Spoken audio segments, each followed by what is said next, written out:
What's up, everyone? It is the Real Ones Canes podcast.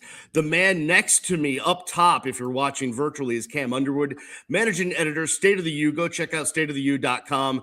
Simply the best website to get your Miami Hurricanes information. Follow Cam on X, on Twitter at Underwood Sports. Follow me at Miami Radio Beast. I'm the Beast, Brian London. And the man down below us needs no introduction if you are a Miami Hurricanes fan. If you're watching us, you can see that is Joaquin Gonzalez, former University of Miami offensive lineman, and now a Cane dad.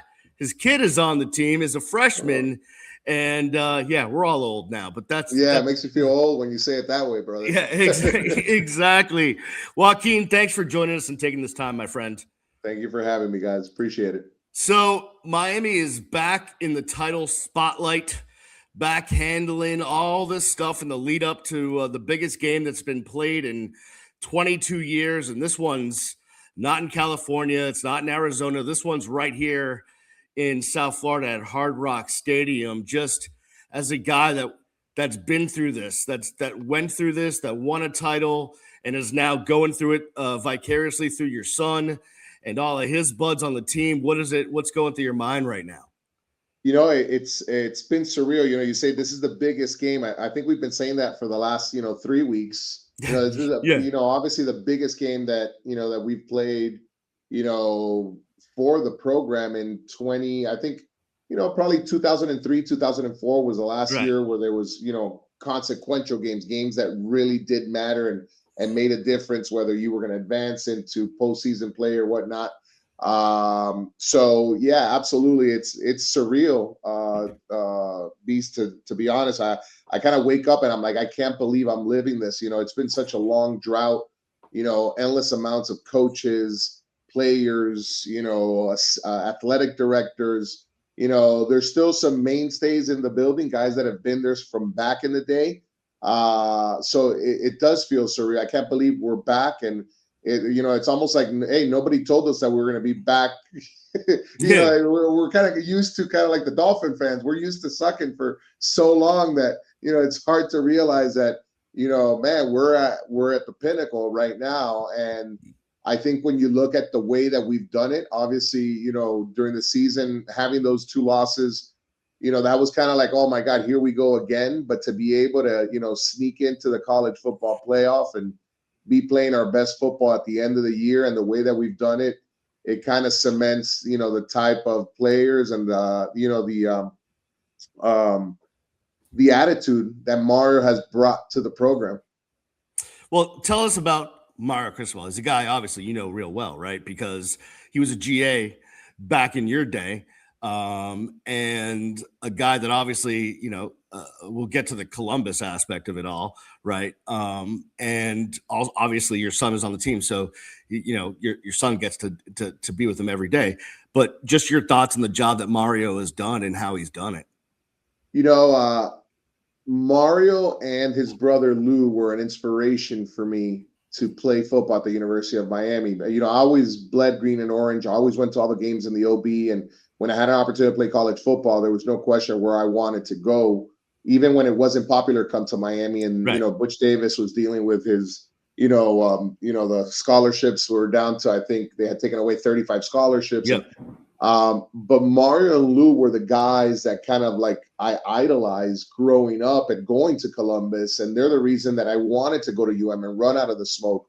So to have them early in my career as an assistant coach, I still, look at Mario as one of the most influential coaches that I had, because he taught me a technique that I was able to not only understand, but perfect. And it was one of the reasons why, me as a technically undersized offensive lineman early on in my career at UM, my freshman year and my sophomore year, I was able to hold on to that starting spot and start 49 straight games at the University of Miami.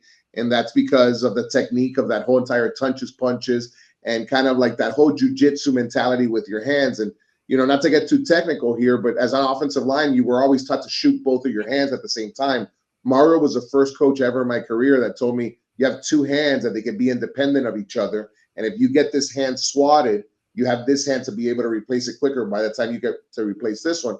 And it's funny because I see, watching Ohio State, watching Ole Miss, and watching Bain go to work on some of these offensive linemen. It's still crazy to me that we're here in 2025, 2026 now, that, that offensive linemen are still shooting both of their hands. And, they're kind of dipping, and they're playing right into Bain and Messidor's hands. So to see that and see how advanced and how good he was at teaching me that, and seeing him go through his career of going and finally becoming a coach at the University of Miami, no longer grad assistant, and then moving on to, FIU, Alabama. And I followed him through his whole career, and to have him back here, it's something I think that a lot of Mario supporters dreamt of for a very long time. And for a moment in time there, it felt like it would never happen, right? Whoever thought that he would have left Oregon to come to Miami with the success that he was having over there. But man, are we glad to have him. And I cannot wait to win this national championship on Monday. And, not only revel in the fact that we're back in the Natty, but even within our own fan base, there's been a lot of guys and a lot of people that have really kind of like, I wouldn't say not supported Mario, but really questioned, some of his abilities, and whether it's deservingly so or not deservingly so. Look, at the end of the day, the results is what you're going to be measured by.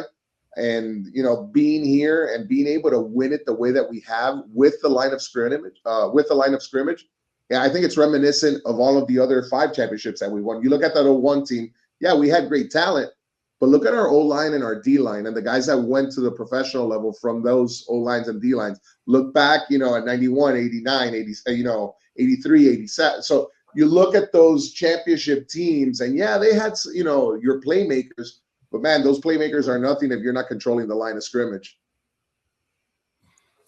So Joaquin, let me ask you this question, which is, there's a lot of the reporters, we were on Cam and I were paying attention yesterday to Mario's press conference, and a lot of the guys from Indiana wanted to get Mario into a conversation about playing Mendoza, and Mario played with Mendoza's dad at Columbus and all this stuff. And Mario really didn't want to get into the conversation. He's laser focused, man. He don't want to talk about nothing but here, 1-0, we're going to go play. He doesn't want to get into all the side stories and all that stuff. But you can, as a Columbus grad yourself, as someone from the heart of Miami, Cuban, what does it mean to you to have, Mario and a million guys that are on this Kane staff that are from Columbus and Cuban and Mendoza and all that stuff? What does this mean? I'll just touch on real quick from the coaching staff. Obviously, we talked about Mario, but Alex Mirabal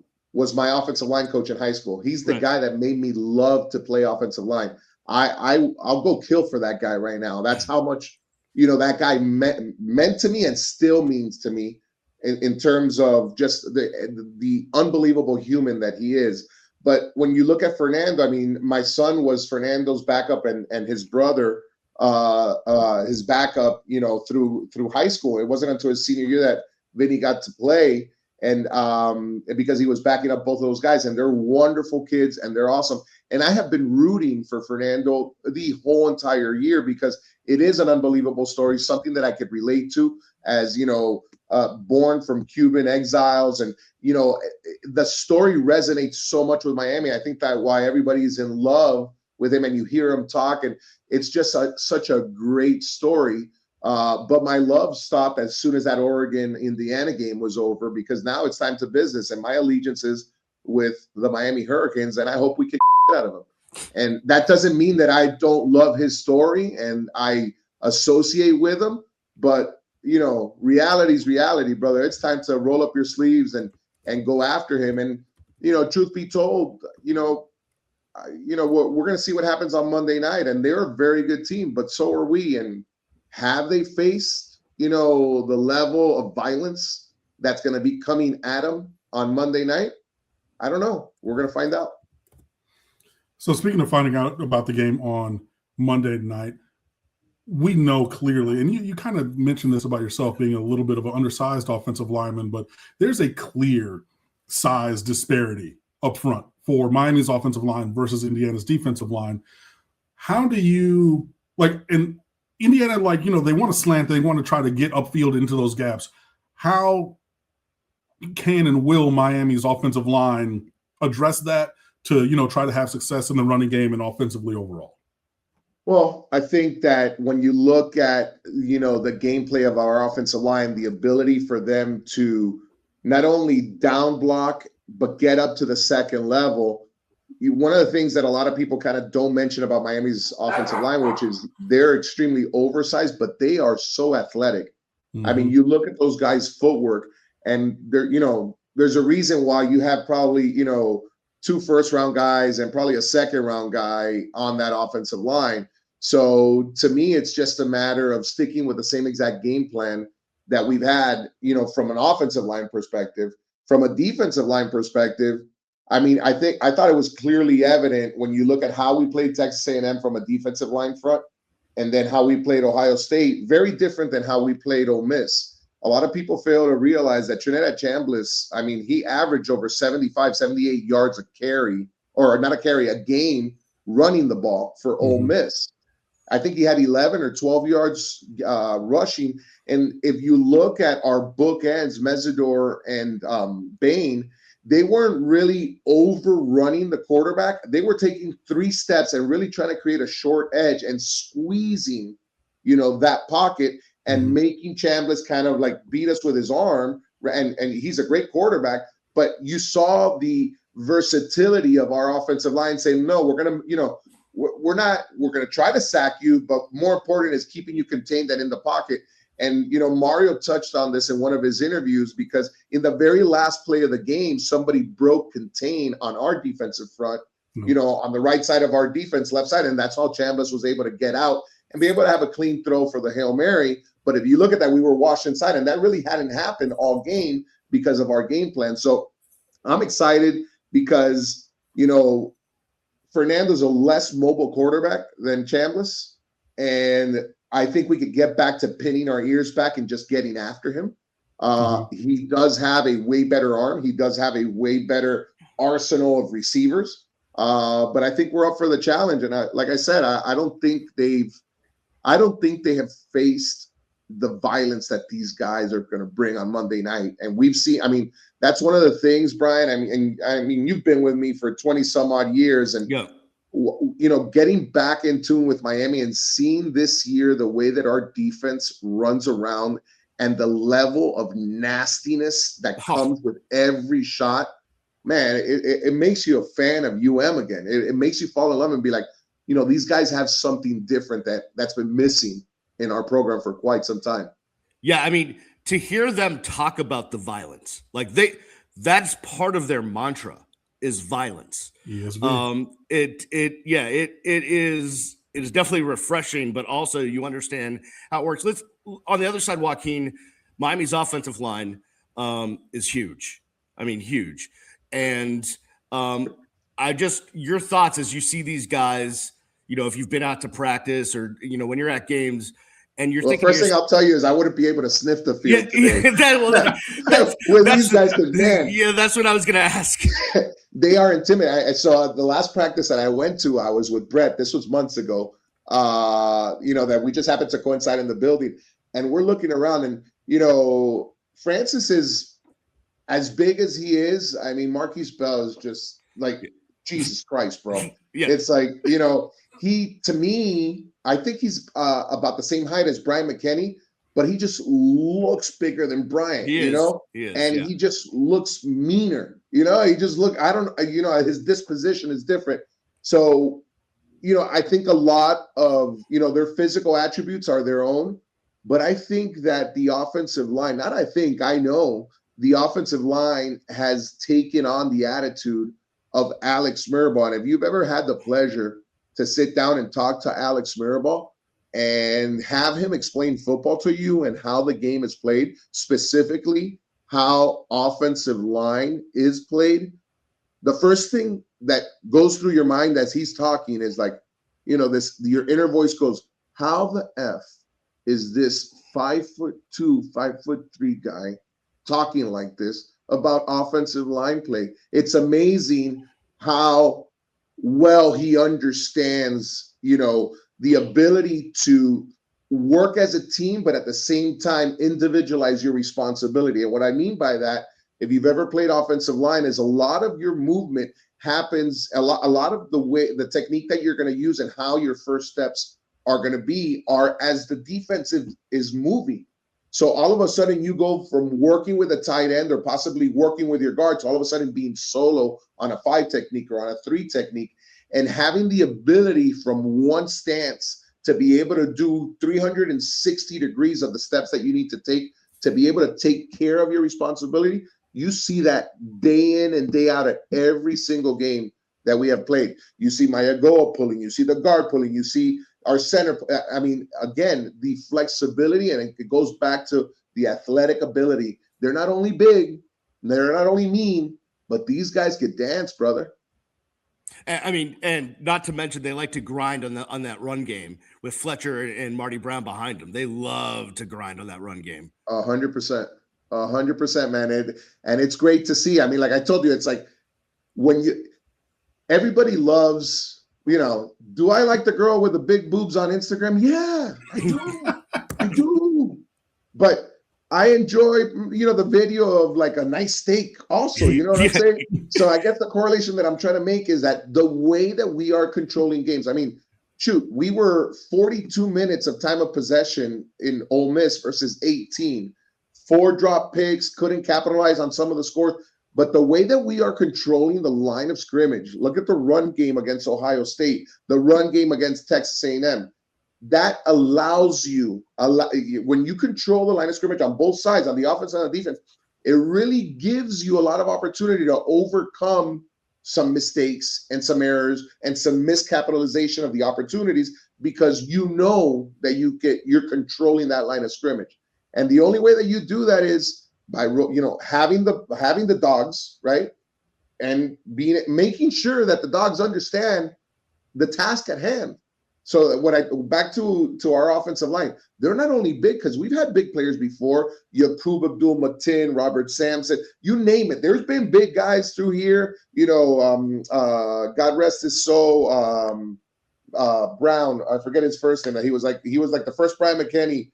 We've had big guys before, but they haven't been smart enough to be dynamic on the offensive line, which you need to be. In other words, you go out there and it's like, oh no, I got the 5 technique. Yeah, you may be walking towards the line and you have the 5 technique, but by the time the ball is snapped, you're doing a double with the guard with a 3 technique back up to the backside linebacker, because that's what the defense is showing you. These guys are extremely smart. Something that is, that a lot of people don't talk about. These guys are, they're not only the big guys and maulers, but these guys have the flexibility and understand the game well enough that they can ad-lib as they go onto the offensive line, as the defense is shifting. And that's something that we haven't had here in a very long time. I mean, I would venture to say that we haven't had it in a lot of different years. And we finally have an offensive line unit that, brother, they're smart and they take pride in their job. Yeah, and that pride is obviously going to come into play this week, or, in the championship game against Indiana. They've been one of the best teams at stopping the run. But in terms of Miami stopping Indiana's run game, which has actually been the foundation of their offense, I want to ask you, so put back on your practice jersey, put back on your helmet. You're going out onto Green Tree, and you're preparing for a game against Ruben Bain, Justin Scott, Akeem Mesdor. How do you, Joaquin Gonzalez, national champion offensive lineman, what do you do to mitigate their impact on the other side of the ball? So I'll give you prime examples, like when we faced Florida State or we played Syracuse that had Dwight Freeney, and we played marquee matchups that highlighted specific ends or defensive tackles that were, game changers. And the way that we would get ready is literally through individual period and after practice, we would spend time working one-on-one their technique with other defensive linemen that we would get. And I remember, like, for example, when we were facing Dwight Freeney, Brian and I stayed back there was a guy named John Square. I don't know if you remember him, Brian. Yeah. He was really fast and really quirky guy that could really spin. And, man, we must have gotten probably, 25, 30 reps after practice was done to really kind of mimic his technique. And not only that, we would bring him into the meeting. So we would do a lot of one-on-one film sessions just ourselves. And I know these guys are doing the same exact thing. Look, we're playing Indiana, but what it really boils down to is you're playing the guy in front of you. And if you control the guy in front of you, and if you have success with a guy that's lined up in front of you, and 11 guys have that attitude, we're going to end up being successful. And you got to, I'll never forget, and Brian, I'm sure that you probably saw this in the O-line room. If you ever walked by there or whatnot, Kehoe would kind of put the starting offensive line, like their number, their 6'2", 275, their hometown, and then he would put their backups. So you kind of get to know who that person is, and you literally would spend the whole week, besides your responsibilities in the team atmosphere as an offensive line unit, but then you would go on your own time and start breaking down film on the guy or the guys that you were going to face. And then as we got good, we would get our scout team guys to watch the film with us because, hey, I need you to show me this. Not when I'm expecting it. It's very easy for you to, okay, give me some spin moves. Yeah, you already know the spin move's coming. So, but if you could get them in there and in the team settings, when you're doing blitz drill, when you're doing inside run, if they could give you the look that you asked them to give you, it makes you better for it. And then understanding, again, for every move, there's a counter move. And some of those counter moves, put you in a better or worse spot in terms of leverage. So understanding what you're going to counter with when it happens. Okay, hey, listen, when that spin comes, this is a technique that I'm going to use. If you're able to get that done by the time you get to the field and you see it, it really sets you up for success. And that's the way that I played football. I mean, all the way even through the NFL. When I faced Strahan my very first year as a rookie, that was the year that he won, the all-time sack leader. And, here I am as a rookie offensive tackle for the Cleveland Browns, and I'm facing Strahan in New York. And he came out in the paper saying that he was going to get all sorts of sack on this rookie from Miami. And I ended up giving 0 sacks. Now, I probably spent, probably 30, 40 hours breaking down film on this guy and figuring out when he would do the move and how I was going to counter. And the very first time I saw it in the game that I trusted my technique and I did it, I'm like, oh, I got this guy figured out. And I did. I got more and more comfortable as the game went on. And I think you'll see that with these guys that early on, it's like, okay, you're going to see who throws the punches, but how they could settle into the game is just as important as how you come out.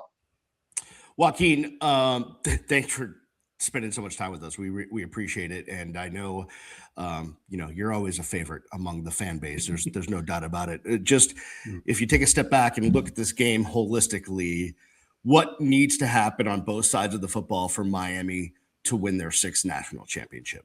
Number one thing, control the ball, right? Make sure no turnovers. I mean, the statistics are there. If you turn the ball over once, I think the other team has like a 63% chance of winning the game. So I think controlling the ball, making sure that we secure the ball, that's number one. That's key. I think the second one, the ones that are obvious are going to take care of themselves. We know that we do a good job controlling the line of scrimmage. We don't have to say that. But I think secondly is our special teams, right? The ability to get punts off, really change the positive field in our favor. I think, in a game of this magnitude where you're playing a very sound team, and Indiana is a very sound team, they don't make a lot of mistakes. For the large part in our playoff run, we hadn't made a lot of mistakes. I think Ole Miss was an anomaly in terms of the amount of mental mistakes that we made, jumping off sides, lining up in the neutral zone, things of that nature that we hadn't seen that. So I think we need to get back to locking in and not making mistakes, that are completely avoidable, right? A face mask here, a face mask there. I'm not talking about those. Those are going to happen in the heat of the battle. But securing the ball, making sure that there's no turnovers, our, special teams, making sure that we're able to secure the ball there and not have any, muffs or any things of that nature where it leads to a complete reverse of the field position. And then just not making stupid mistakes on penalties. I think those 3 things are, if you take care of that, the playbook of Miami completely is wide open, and we have the dogs to be able to go out and win this game. I love that. That breakdown is great. And you talked about obviously being ourselves and doing what we do, and that being the key to success. For you, obviously, you were a captain of this team. Everyone know. If you don't know who this is the Joaquin that Ed Reed referred to as, say, Joaquin said dominate in that halftime speech. And we've seen moments of like that Ed Reed speech at Florida State. We've seen, even in this run, Ruben Bain, who doesn't talk a lot, stepping up in front of the team. The moment, at halftime between him and CeCe Mawinoa before the last play at Texas A&M, all of those things really kind of propelled this team forward. So the thing I want to end with you, Captain Joaquin Gonzalez, give me your halftime speech to this team to propel us, or the pregame speech to propel us to a victory. Take it away. Yeah, I think that, what I would say if I'm at, on Sunday night, our last team meal as we get ready to play, the following day, I'd get up in front of the team and just tell them, hey, look, the hay's in the barn, technique. There's no film you can watch at this point forward. There's no technique that you can learn. Everything and all of the tools that you have to be successful, you have already on you. This is just going to come down to what your mindset is walking into that game. And what that mindset is that I don't care what the technique is. I don't care what the down and distance is. I am going to beat the out of the guy in front of me. I'm going to do my job to the best of my abilities and make sure that when that whistle blows, if all 11 guys are thinking that way and making sure that whatever their responsibility is, that they are crushing it and think nothing else. You don't have to go do anybody else's job. Focus on that and give all of your effort to that. When that freaking bell tolls 0-0, you're going to look up and we're going to be victorious. And that's what I would really focus our guys on, is just that. Hey, there's nothing like, now it's time to play. Now it's time to just go out there and get after it. And I will tell you this, it turns into a bar brawl. And what I mean by that is there's going to come a point in the game where we're going to punch them and they're going to punch right back. And when that game gets tight, a lot of people kind of try to, let's change it up.